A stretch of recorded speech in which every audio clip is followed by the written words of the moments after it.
अमित को हमेशा से अपना खुद का बिजनेस शुरू करने का सपना था। कॉलेज के दिनों से ही उसने सोचा था कि एक दिन वह अपनी खुद की कंपनी बनाएगा, कुछ ऐसा जो लोगों की जिंदगी बदल सके और उसे आर्थिक स्वतंत्रता दिला सके। उसने कई सफल उद्यमियों की कहानियां सुनी थीं, जो बिना किसी बड़े निवेश के अपनी कंपनियां खड़ी कर चुके थे। लेकिन जब उसने खुद अपने बिजनेस की शुरुआत करने की कोशिश की, तो उसे एहसास हुआ कि सिर्फ एक अच्छी आइडिया होने से कुछ नहीं होता। बिजनेस चलाने के लिए पैसा चाहिए, सही योजना चाहिए और यह समझना जरूरी होता है कि कहाँ पैसा लगाना फायदेमंद होगा और कहाँ नहीं।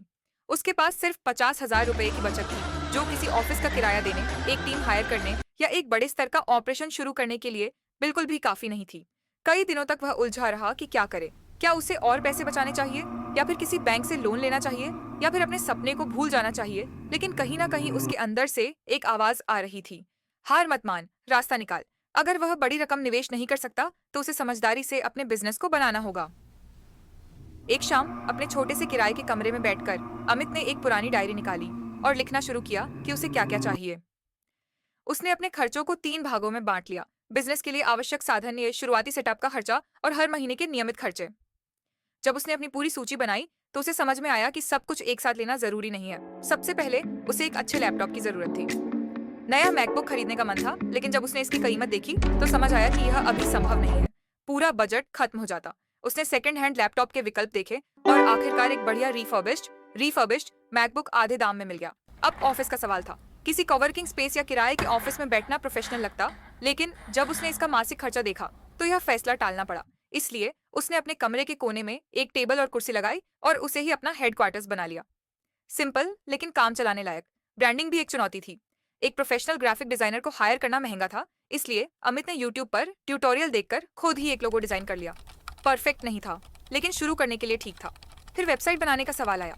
उसने देखा कि उसके प्रतियोगियों की वेबसाइट्स बहुत प्रोफेशनल और महंगे डिजाइनर्स द्वारा बनाई गई थीं, लेकिन अमित के पास किसी डेवलपर को हायर करने का बजट नहीं था।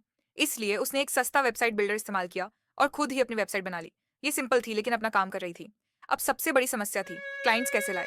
न तो उसके पास विज्ञापनों का बजट था, न कोई मार्केटिंग टीम और न ही कोई बड़ा नेटवर्क। सिर्फ एक लिंक्डइन प्रोफाइल और उसका विजन था। इसलिए उसने हर दिन लिंक्डइन पर पोस्ट डालना शुरू किया, लोगों से जुड़ना शुरू किया और फ्री में कुछ कंसल्टेशन देना शुरू किया। वह सीधा संभावित क्लाइंट से बातचीत करता, बिना किसी सेल्स पिच के, बस ईमानदारी से उनके बिजनेस की समस्याओं को हल करने की कोशिश करता।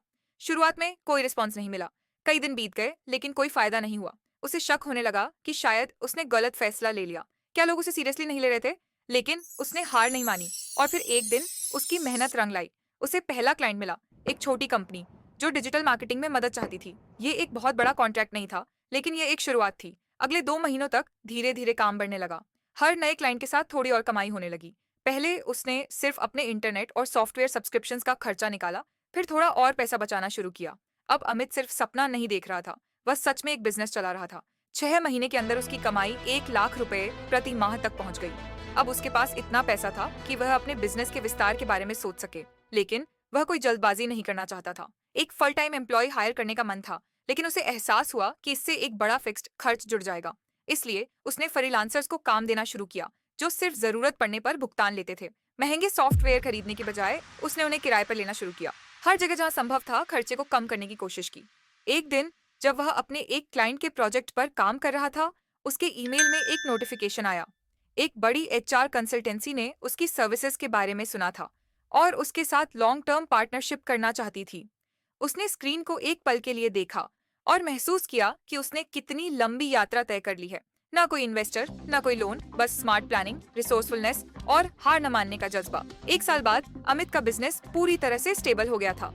अब उसके पास स्थिर क्लाइंट्स थे, कुछ काम ऑटोमेट हो गया था और उसने एक छोटी टीम भी हायर कर ली थी। उसने अपना बिजनेस एक बहुत छोटे बजट में शुरू किया था, लेकिन स्मार्ट फाइनेंशियल डिसीजंस लिया और सिर्फ जरूरी चीजों पर ध्यान दिया, जिससे उसका सपना सच हो गया।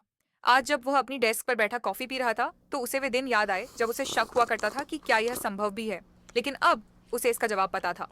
बिजनेस शुरू करने के लिए सिर्फ बड़ा बजट नहीं चाहिए, बल्कि स्मार्ट निर्णय और कभी हार न मानने वाला जुनून चाहिए।